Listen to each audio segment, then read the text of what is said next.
On September 16, 2009, the Mackinac Center Legal Foundation filed a lawsuit against the Michigan Department of Human Services on behalf of two home child care providers. The two women, Sherry Lohr and Dawn Ives, had been swept into a government employee union on the ludicrous claim they were public employees because one or more of their customers received child care subsidies from the state.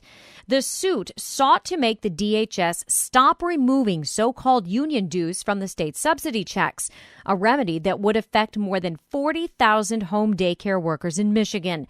The plight of these women inspired other providers to contact the Mackinac Center. Two are now clients. We have 8 kids of our own, born in 10 years.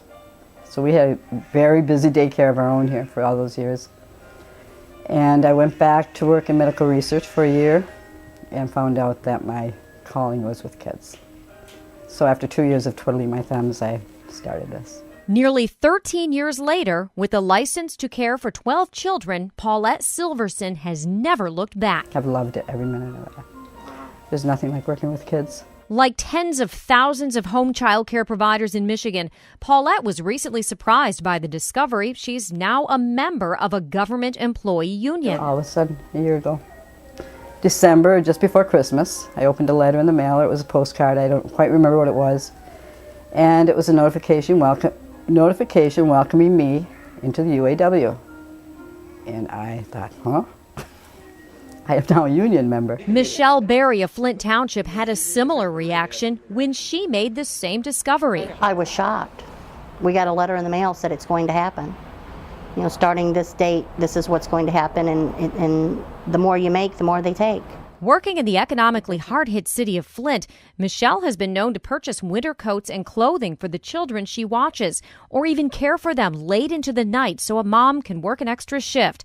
For Michelle, the money withheld from every DHS subsidy check for so-called union dues affects her job and her home. I'd like to see the bleed stop, because that's how I feed my family and take care of my family and take care of the families that come. And we do so much for so many of the families that receive the assistance and the lower income families that it makes it rough for them. Michelle and Paulette have both signed on as Mackinac Center clients and are poised to join the center's lawsuit against the DHS.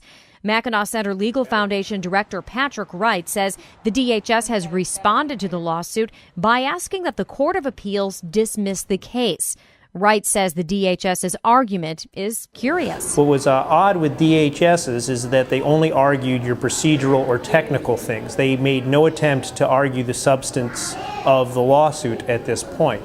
Now again, they don't have to, but it's somewhat telling that they didn't. It kind of indicates that they probably think that their merits aren't that strong. In the meantime, Paulette and Michelle wait in the wings without any perceivable benefit from their purported union membership, despite the fact that the union receives an estimated $3.7 million annually from these so-called union dues. We don't have monthly meetings. We don't get newsletters. There's no communication.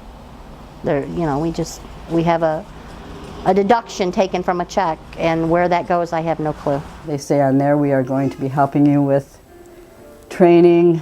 It's nothing new, it's nothing innovative, it's nothing that's going to help us. Both also stress the principle, not the amount of money taken from the state subsidy. Well, they're taking 1.15%, and that's what they're starting at. What if they take 5%? What if they take 10%? You know, it could be $500 a year that we're paying for. And I think it's wrong. That's what my goal would be, just to have it stopped. I don't care about getting any money back, just stop it.